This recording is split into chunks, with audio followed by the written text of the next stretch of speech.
everyone. Here we are from Straight from the Paws. Today I have one of my most dearest friends who's worked with me for a long time, and our Animal Control Office Supervisor from Fall River, Cindy Berard Cadima. Hi. Hi, Cindy. How's it going? Good. How are you? I'm doing well. So you've been working with us for quite a few years now. I have been Animal Control since 2006. 2006? Mm-hmm. Wow.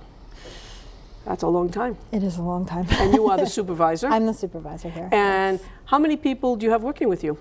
We have usually 2 people. We're looking for someone currently. So right now it's just me and one other person. And that's a lot to cover on a daily basis for the whole city. Yeah. That's a lot. And we have a big city. We have a big city. And you also have the farmland that you have to take care of as well. We do barn inspections. You do barn inspections. Yeah. And you look also at the, if I'm correct, the dog park. You go and check that out to make sure that people are doing what they're supposed to. We patrol all the parks actually, just to make sure people are keeping dogs on leashes. And the dog park's great, so we like going there. So you keep yourself very busy. We do. We're busy. So, and you basically, some people think that you're on 24/7, and that basically is true, but not necessarily just to call up and say I want to surrender my cat or whatever. So, and there's different things that happen throughout the day, and we tell everybody at the shelter, if you're calling Animal Control, leave a message. They're on the road, and you check your messages, correct? Correct. There's nobody in the office right now, so if somebody's calling right now, they have to leave a message, and one of us will get back to them. Okay, so that's really important. Very important. And people have to understand that. Can you give us your phone number? Our phone number is 508-324-2037. Okay, and so you do that, and throughout the day you have to go and you take in all different kinds of animals. We do everything. We do everything from orphaned wildlife to dog bites to injured animals, stray animals, of course. We do a million things. We patrol the whole city every single day for issues that are going on. And if people don't know that, you also on your website, on Facebook, everything that you find during the day, you say, I found this animal, it's been brought to Forever Paws, and people know how to contact us. We do. We post everything so the animal can go home as soon as possible. We don't like to keep them at the shelter if they don't have to stay there. So. Right. Now, let me ask you a question. What is the most exotic or crazy animal you've brought to us? Brought to you guys? Mm-hmm. I don't know. We've had some monitor lizards. We've had some turtles, I think. No farm animals, I don't think, to you guys. You're not the one that brings the rooster and... Oh, we do. Oh, that's yeah. true. We do. We have chickens and roosters and things. I forget about that. And ducks. Yeah, chicken and roosters. And somebody, I don't think it was you, though. I think it was New Bedford brought us 4 little rabbits. And the staff came in the next morning and we had a couple of more little rabbits. So, as they say, they multiply. So they come in and they multiply. But I think that, I think we have a good relationship. I think, the staff works well with you. You work Absolutely. well with us. And people are always concerned, if there's an emergency, they could call the police department. Yeah, so we're on 8 to 4 every single day except for holidays, like major holidays. After 4 o'clock, you have to call the police department, and a sergeant will approve or not approve if it's an emergency, and then they'll send one of us out if it's an emergency. Last night I had a dog hit by a car. That was an emergency. I needed to go out on that. So. Yeah, and sometimes I'll give you an example. I won't use names or anything, but I know that this weekend, or this past week, there was a family dispute or something, and an animal was left in the house. They were bringing the dog out. And I don't know if you came to pick it up or Animal Control, someone else on Animal Control came, and then people calling me up and asking me, was the animal at Forever Paws? You don't necessarily always bring the animal to us. You could maybe contact a relative, and that person would take the animal before coming to us. If we can find a next of kin, we will do that. It's just better for the animal to be with family than in a shelter, Which is important. Are you finding a lot of hoarding cases in the city? We're getting a few hoarders here and there, definitely. Not horrible yet. When I worked at the MSPCA, we had some pretty serious ones, but ours aren't horrible. Our last one, I think, might have been 25 cats and 2 dogs, so it wasn't huge, but it was dirty and tough. And you have to go in, do you wear hazmat suits when you go in? We can do that. We wear the stuff on our shoes, and we usually have to go in and trap for a few days. A lot of these animals aren't socialized, so we have to catch them in traps and bring them to you guys. But when they went to you guys, they were all friendly and nice, and you guys are finding homes for them, which is fantastic. Yeah, which is good. Yeah. Sometimes that doesn't always work out that way, but sometimes it does. And I think that we've noticed a big kick. I mean, just the month of February, we had 75 adoptions, and I did the numbers for March, and I want to say it was like 54, maybe a little bit more than that. I mean, don't you think that that's a lot in the past years? We haven't had that many in this time of season. We're usually slow. We're getting into kitten season, but we're usually slow. Yeah, I was confused on that too. We were waiting for our break, and we never got our break. Yeah, exactly. That's exactly what we said. We've been waiting for that break, and it never happened. Never happened. And people are confused, and I think that we should at least address the fact that you don't have any vets on your staff. You only have your animal control, I don't mean only, but animal control officers. And the same thing with the shelter. We don't have veterinary care. And people call up and they say, well, I call, because sometimes you get a spade wagon down, and they think that you're going to have that all the time. And that's not true. Yeah, no, we can't do that all the time, but we're lucky enough to be able to have it twice a year. We can usually have the spay wagon down there where they can spay and neuter people's pets for free, which is really nice. We work with several veterinarians, so we can recommend go here, go there, but we don't have them on our staff. We can't just offer free care. That's the same thing with the shelter. I mean, the same thing with the shelter. And we were just, Bev and I just, I'm having my handy Andy vacuum cleaner fixed. They go on a yearly checkup because I'm a clean fanatic, and so I want to make sure my vacuum cleaner is top notch. And we were talking about, they were asking us about some recommendations for veterinary because their vet had retired, and we talked about a lot of the local vets are now being bought out by corporate offices. And that's changing the whole style of veterinary care. And do you see that, people complaining about that to you? People are complaining. People can't afford the prices, which is kind of sad. We do have pet partners in the city and Fall River Animal Hospital. They've been great with us, so we recommend the locals. Yeah, it's tough, but even the locals have gone sky high. They've I mean, upped their prices, they have yeah, to. They have to. Yeah, they they're have paying to. it. Yeah. I mean, I know that Bev and I met with Dr. Gerke from Pet Partners, and she's wonderful to the shelter.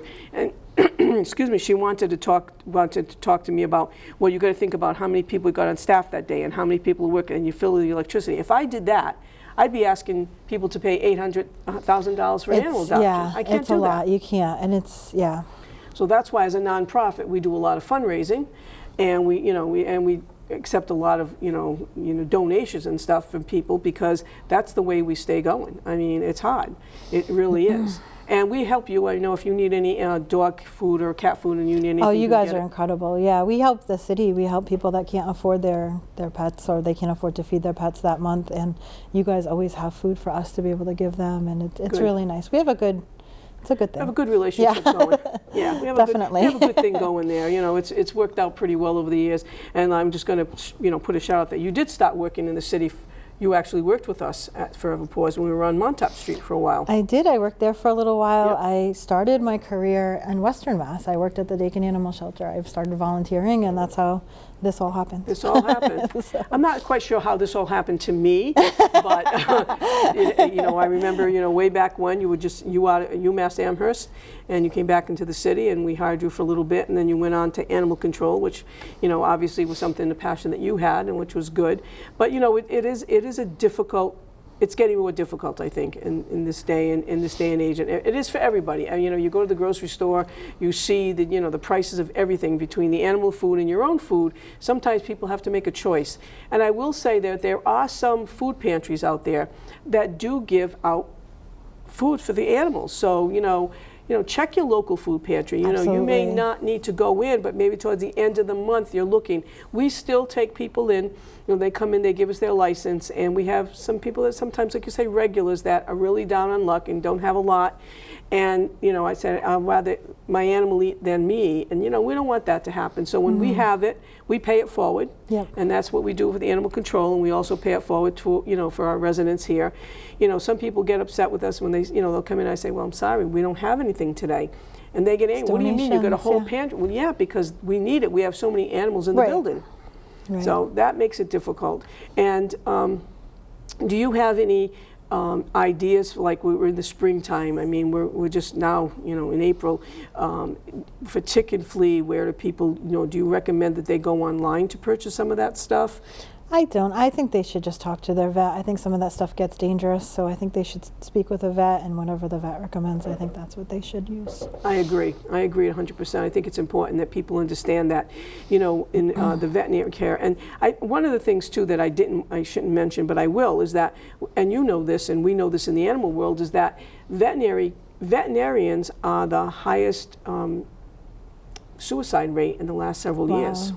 And Bev and I have been to a couple of meetings and saw some statistics written up, and it is true. And people say, why? Well, you know, you can talk to your patient, but you can't talk to the animal. You've got to know what's going on. And then during COVID, people were getting volatile when they were told they couldn't go in with their animal.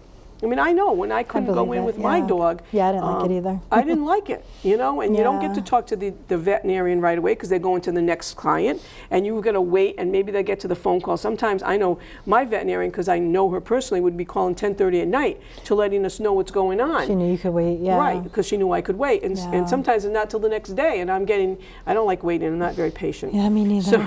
So it's very difficult. You know, it is very, very difficult, and the world that we're working in right now, we're currently working in, is become more difficult. And, I agree. you know, I don't know, you know, how we can change that. I don't think we can. But one of the things is, you know, just a shout out if there's anyone watching today and you think that what kind of experience are you looking for hiring someone? We're not even really worried about animal experience. I feel like we can teach that as long as you're not afraid. It's more people experience. We have to work with people that maybe can't afford to do certain things, or we have to try to work with people, not against them. I don't know. A lot of people apply for the job and they say, we hate people, we only like animals. I can't have those kind of people. We have to be able to work with the community. You have to communicate. Yeah. And that is also a problem at the shelters, you know. We have a word that we use if need be. We have a password that because everybody has their own walkie-talkies now, and if someone says that password, then we know that there's something going on up front. We get all the volunteers to the back of the building, and we call the police. Obviously, someone's got to call the police. That's an excellent system. And that has happened more than not. In the last year, it's happened more than it has in all the time we've been there. We started the password maybe about 4 or 5 years ago. Nice. But this has become an issue, and it's scary. Yeah. And I don't think people, sometimes they get very angry because, you know, they want, for example, I don't have my rabies certificate. I did it, but I can't find it. Well, we don't have proof. We need proof. Well, your vet doesn't have the proof. We need the proof. And then they get upset. And then we say, well, you have to wait another day because we have to get a rabies. And they think, well, just have your staff do it. We can't do that by law. No, it's not allowed, yeah. You know? So they get angry, and then they think that we're trying to make money. And then when my staff says to them, well, no, you got to pay it to the city of Fall River or New Bedford, or, you know, they get really upset. Oh, all it is money making. That's all you care about is the money. And, you know, it's very hard to sit back and keep your mouth shut and say, no, I'm sorry, it isn't. It's a very difficult situation, and this is how the city makes their money to pay their staff, and we have to get paid through them, and people don't get that. They don't get it, and we also have to understand this is their dog. Would I want my dog staying an extra day? I wouldn't. No. So we also have to kind of see that side too, like we get it, you know. So, and I think you guys have a great staff. I think you do fantastic with that, honestly. Yeah, well, thank you. And I think, you know, Animal Control, both of you and Corinne do a great job with it as well. You have to be compassionate. You have to understand. I mean, I have said I like animals more than I like people sometimes. But again, my former profession was a teacher, and I worked with special needs, and I do have the compassion and understanding to deal with people that have difficulties. And like you say, if that's my little Lola that's behind bars, so to speak, as some people say, you got him in jail. No, I don't have him in jail. And you know, I just did on spring newsletter, and I said, you know, my staff, we not only give them a place to stay and you know, make sure they're taken care of physically, but we also take care. They try to give them the love when they pick them up. They give them the cuddles and all that. If someone's really bad, the clerk up front will be holding a dog. You know, the office manager. Yeah, they're getting walked and played with and everything. Trained, and it's all kinds of things are happening. And we have over trainers there. coming in to help. Right. Yeah. So it's not, you know, they're not in jail per se. They're getting more than a prisoner would get in jail. Yes, absolutely. You know, absolutely. for certain. And we don't consider it jail. We consider we're holding on to them. We're very loving. For a loving home until we find that forever home, and that's how we see it. Yeah. Is there anything else you want to tell our audience about your business? The only thing is the dog licenses for 2023. expired last week. So if your dog isn't licensed, get them licensed. My dog got licensed. I went last week. Very and good, I got the very shelter good. license. We're all Very set. good. And we have a Mine too. sign. Yep. We have a sign up at the shelter. Excellent, Let people know and excellent. that the dog licenses are available. You know, you go to the city, you might have to pay, and you're all set. Well, I want to thank you for coming in, and thank you for all that you do for the city animals, and thank you for working so well with us. Well, thank you guys too. Couldn't do it without you.